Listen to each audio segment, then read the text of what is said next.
For over 250 years, one family sat at the center of the most populous empire on earth.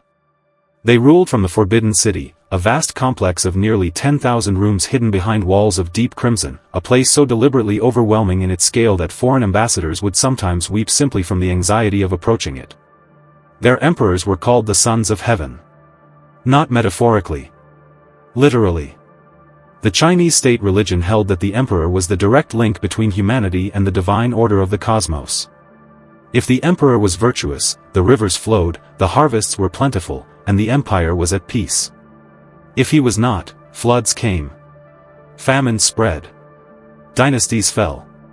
The Qing dynasty understood this better than anyone, because they had seized power by watching a previous dynasty forget it. They came from Manchuria, a region northeast of China proper, and they were not ethnically Han Chinese. They were Manchu, a distinct people with their own language, their own customs, their own warrior traditions.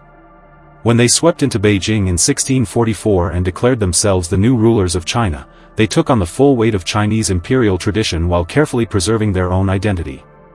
Qing emperors were simultaneously Confucian sons of heaven for their Han subjects, Khans for the Mongols, and patrons of Tibetan Buddhism for the peoples of the western frontier.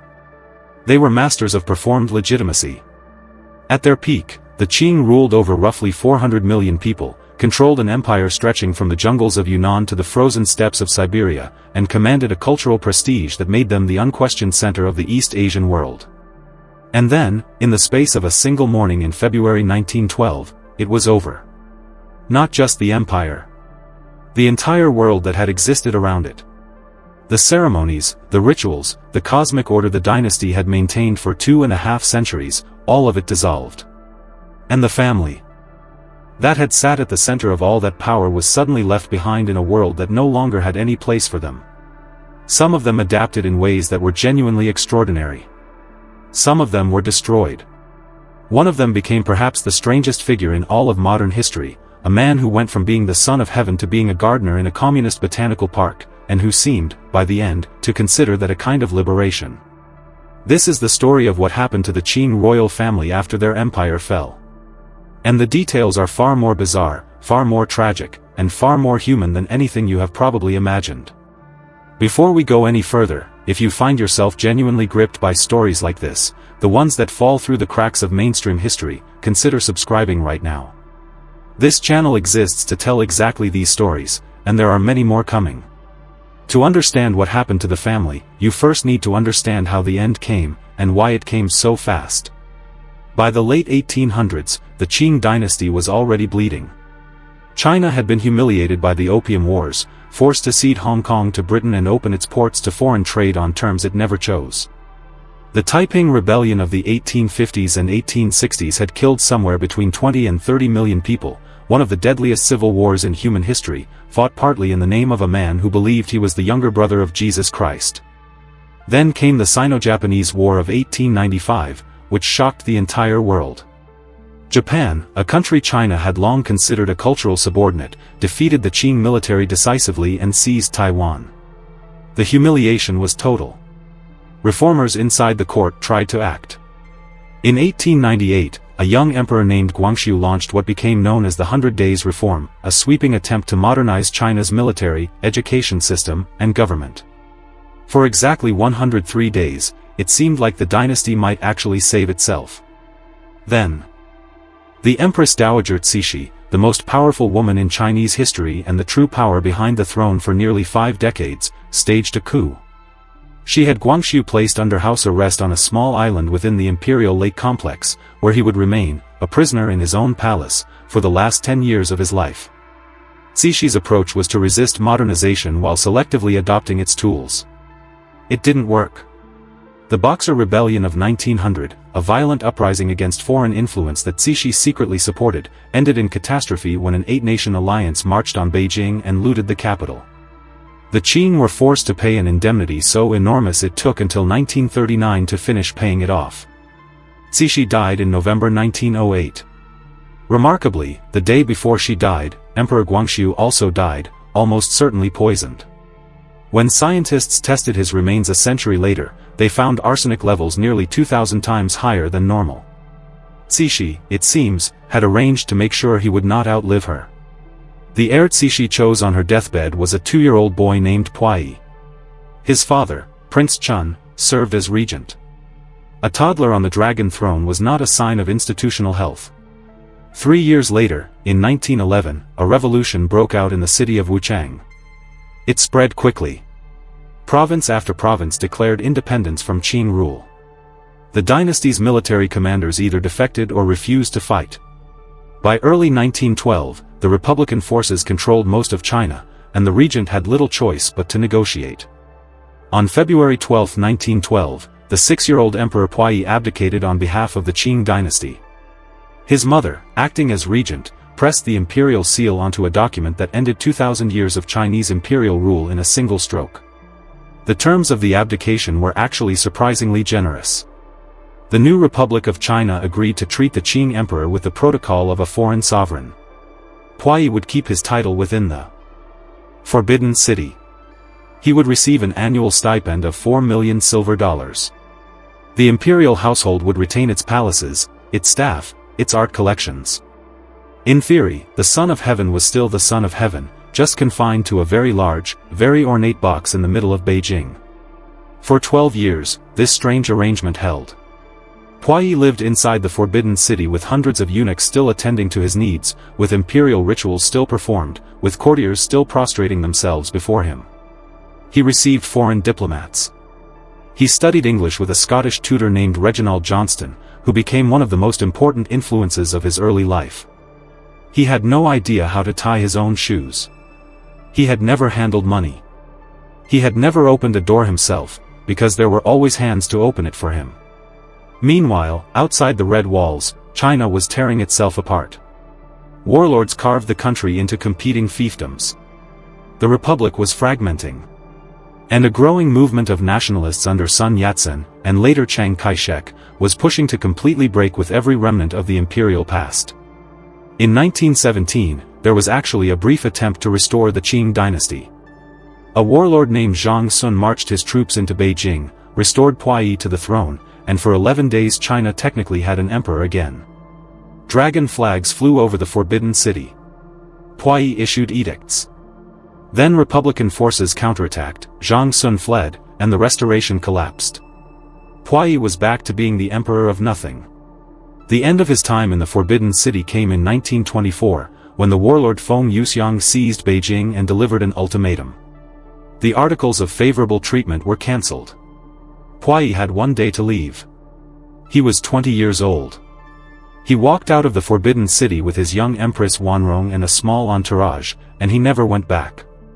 Now here is where the story splinters, because the fate of the Qing royal family was not a single story. It was dozens of stories, each one pulling in a completely different direction. Puyi himself made a choice that would define the next 2 decades of his life and cast a shadow over everything that followed. He sought protection from the Japanese. He first took refuge in the Japanese legation in Beijing, then eventually moved to Tianjin, where he lived in the foreign concession zone, attended horse races, played tennis, and held court with an ever-shrinking circle of Qing loyalists who still addressed him as emperor. The Japanese, who had their own strategic reasons for keeping a legitimate Qing claimant close, cultivated him carefully. Then, in 1932, they installed him. Japan had seized Manchuria, the ancestral homeland of the Qing dynasty, and created a puppet state called Manchukuo. They made Puyi its ruler, first as regent and then, in 1934, as emperor. He was given a throne, a palace, a court, an anthem, a flag. He was given the form of power without any of its substance. Every major decision was made by Japanese advisors. He signed documents he was told to sign. He attended ceremonies he was told to attend. He later said he never felt like an emperor in Manchukuo. He felt like a prisoner wearing imperial robes. The Japanese occupation period included atrocities in which Puyi played no direct role but under whose banner they were committed.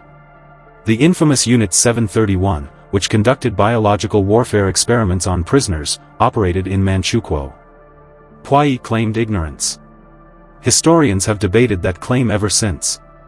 When the Soviet Union declared war on Japan in August 1945 and swept through Manchuria, Manchukuo collapsed within days. Puyi was attempting to flee to Japan when Soviet troops captured him at an airport. He spent the next 5 years as a Soviet prisoner in Siberia, living, by his own account, in relatively comfortable conditions, reading, writing, and waiting. In 1950, he was handed over to the People's Republic of China, which had just been established by Mao Zedong's Communist Party. Puyi fully expected to be executed. He was not executed. He was sent to a war criminal management center in Fushun, where he underwent a decade of political re-education. And here is where the story becomes genuinely strange. Puyi, the last emperor of China, the son of heaven, the man who had never tied his own shoes, actually transformed. Whether this transformation was genuine or performed, and historians still argue about this, he emerged from Fushun in 1959 appearing to have internalized communist ideology, expressing genuine remorse for his collaboration with the Japanese, and possessing, for the first time in his life, basic practical skills. He could make his own bed. He could do his own laundry. He had learned to fix watches, which he found quietly satisfying. He was granted amnesty by Mao himself and became an ordinary citizen of the People's Republic. He worked as a gardener at the Beijing Botanical Garden. He took public buses. He stood in queues. He was an unremarkable-looking middle-aged man in a gray Mao suit, and almost nobody recognized him on the street. He married a nurse named Li Shuxian, his fifth wife, and by all accounts their relationship was genuinely warm. He wrote a memoir, later published in English as From Emperor to Citizen, which remains one of the most extraordinary autobiographies in human history. He attended sessions of the Chinese People's Political Consultative Conference as a symbolic gesture toward national reconciliation. He died of kidney cancer in October 1967, at the age of 61, during the Cultural Revolution, which had turned violently against everything associated with the old China. The timing, as with the last Ottoman caliph, was grimly poetic. If you are watching this and thinking that no screenwriter could invent this story, you are right. And there are more like it on this channel. Subscribing takes 5 seconds and means you will never miss one. But Puyi was only one person. The Qing royal family was enormous, hundreds of Manchu nobles and princes scattered across China, and their fates diverged dramatically. Some members of the imperial clan adapted quickly and quietly to republican life. They changed their Manchu names to Chinese-sounding ones, melted into the general population, and built ordinary middle-class existences. Their children grew up as Chinese citizens, their imperial ancestry a family secret rather than a living identity. Others clung to the remnants of privilege for as long as possible, selling off jewelry, artwork, and antiques from the imperial collections piece by piece to fund declining lifestyles in Beijing or Shanghai. The art market of 1920s and 1930s China was flooded with genuine imperial treasures sold by people who needed money for rent. The eunuchs of the imperial court, a class of men who had served the dynasty for generations and had no lives outside it, were perhaps the most pitiable. When the Forbidden City closed, they were simply dismissed. Many were old. Most were desperately poor. They had nowhere to go and nothing to do. Several dozen elderly former eunuchs eventually established a small community at a temple outside Beijing, where they lived out their final years in mutual support and increasingly irrelevant nostalgia. Puyi's younger brother Puyi lived a life that was almost as extraordinary as his own. He was married to a Japanese noblewoman named Hiro Saga as part of a deliberate Japanese policy to bind the Qing family to Japan through intermarriage. Their daughter died young. Their relationship, despite its political origins, became deeply loving. After the war, Puyi was also imprisoned, underwent re-education, and eventually became a member of the National People's Congress. He and Hiro were separated for years by politics and borders and lived in different countries for long stretches of their marriage. They were eventually reunited and Puyi died in 1994. Outliving his famous brother by nearly 3 decades. Puyi's wives fared less well. His Empress Wanrong descended into opium addiction during the Manchukuo period. The emptiness of her existence, married to a powerless man in a puppet state, surrounded by Japanese handlers, cut off from everything familiar, broke her. She died in a communist prison in 1946, 1 year after Manchukuo's collapse, in horrific circumstances, malnourished and mentally destroyed. Today the Aizen-Joro clan, the family name of the Qing dynasty, still exists. Its members are scattered across China, Taiwan, and various countries abroad. They live as ordinary people. Some take pride in their ancestry. Some prefer to keep it quiet. The Forbidden City itself has become the Palace Museum, one of the most visited cultural sites on Earth, receiving nearly 17 million visitors a year. People who might be distant relatives of the emperors buy tickets and walk through the same courtyards their ancestors were carried through on imperial litters. China's relationship with its Qing past is complicated in ways that mirror Turkey's complicated relationship with the Ottomans. The dynasty was for decades taught primarily as a story of imperial corruption and colonial humiliation. But more recently, Qing history has experienced a cultural revival. Films, television dramas, and documentaries have made figures like Cixi and the Qianlong Emperor into something approaching folk heroes. The same ambivalence that shapes modern Turkey's view of the Ottomans shapes modern China's view of the Qing. And then there is the question of Puyi himself. China has largely chosen to frame his story as a redemption narrative, the last emperor transformed by the revolution into a humble citizen. There is something genuinely moving in that story. There is also something deeply unsettling about a system that imprisoned a man for a decade and then proclaimed his enthusiastic agreement with his captors as authentic transformation. He was born in a palace so vast it contained its own lakes and mountains. He died in an ordinary apartment during a political movement that was destroying everyone associated with the old China. He had been emperor 3 times, a Soviet prisoner, a war criminal, a gardener, and a minor political symbol. He never had children. When you really sit with the full arc of Puyi's life, it stops being a story about power and becomes something more fundamental. It is a story about what happens to a human being when history decides to use them as its instrument and then discard them when they are no longer useful. The Qing dynasty lasted 267 years. Its last emperor lived 61. And the distance between the life he was born into and the life he died in is one of the most staggering journeys any individual human being has ever been forced to make. If this story left you thinking, drop a comment below. Was Puyi a victim, a collaborator, or something too complicated for either label? And if you want more deep dives into the hidden human stories inside the great turning points of history, subscribe. There is always another story waiting.